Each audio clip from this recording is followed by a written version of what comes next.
গত 23 October civil society নামক এক সংস্থার ডাকে যে 24 ঘন্টা বন্ধ হয়েছিল, সেই বন্ধকে কেন্দ্র করে শান্তির বাজার যে বর্বরচিত আক্রমণ, সাধারণ নিরীহ মানুষের উপর দোকান মানে যারা মালিক এবং কি বলবো সরকারি কর্মচারীদের উপর আক্রমণ হয় বিনা প্ররোচনায়।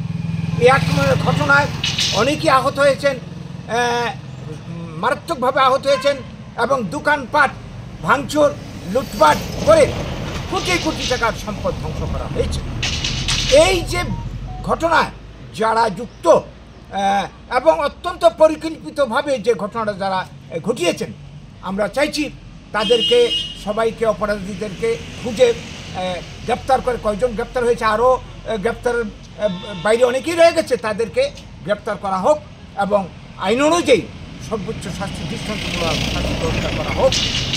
তাছাড়া এই ঘটনায় যারা ক্ষতিগ্রস্ত হয়েছেন, আহত হয়েছেন, তাদেরকে সরকারি খরচে চিকিৎসার ব্যবস্থা সবাইকে কিন্তু করা হয়নি, 2-3 জনকে করা হয়েছে, আমরা নিজেও দেখে এসেছি, কিন্তু অনেকেই চিকিৎসার সুযোগ পাননি, তাদেরকে চিকিৎসার ব্যবস্থা করতে হবে।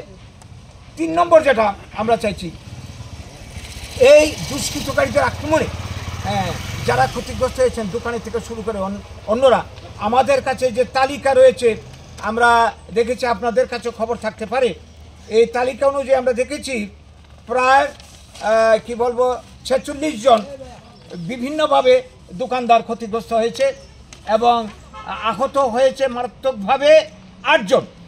তো তাদের যারা বেশি ক্ষতিগ্রস্ত হয়েছে সর্বোচ্চ 40 লক্ষ টাকা আমরা দাবি করছি সরকারের কাছে এবং তুলনামূলক বিচারের তদন্তে যা বেরিয়ে আসে যারা কম ক্ষতিগ্রস্ত হয়েছে তাদেরকে 10 লক্ষ টাকা তদন্ত দিতে হবে মিনিমাম।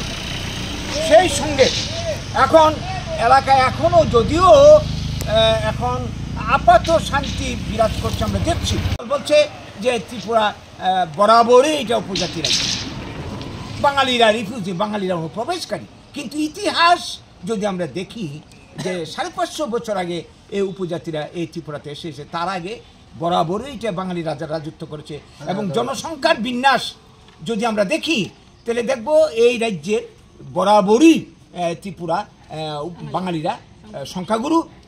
যখন ত্রিপুরা ভারতভুক্তি হয়নি তার আগের হিসাব ধরলে মেঘনার পূর্ববার চাক্কাল সোনাত পর্যন্ত ধরলে সমতল ত্রিপুরা যেটা রয়ে গেছে এইটার মধ্যে বাঙালি 97% এবং এই ত্রিপুরাতে 31 সালের সেন্সাস অনুযায়ী দেখা যায় এই পার্বত্য ত্রিপুরাতেও বাঙালি ছিল 52%।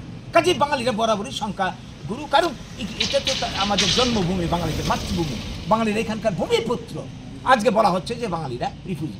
এই সমস্ত অপপ্রচারের কারণে হচ্ছে কি এই উপজাতিরা এরা উস্কানি পাচ্ছে এবং যারা বাঙালি অংশের মানুষ তারা হীনমন্যতায় ভুগছে। কাজে এই সমস্ত অপপ্রচার বন্ধ করতে হবে। আমরা চাই, আমরা বাঙালি আমরা যারা করি, যে যখনই আসুক এটা অতীতকে যদি আমরা বাদ দিই, ইতিহাস বর্তমান বাস্তবতা হচ্ছে আমরা সবাই ত্রিপুরার মানুষ, আমরা সবাই ত্রিপুরার অধিবাসী, জাতি উপজাতি নির্বিশেষে আমাদের সবাইকে মিলেমিশে এখানে থাকতে হবে। 78 সালে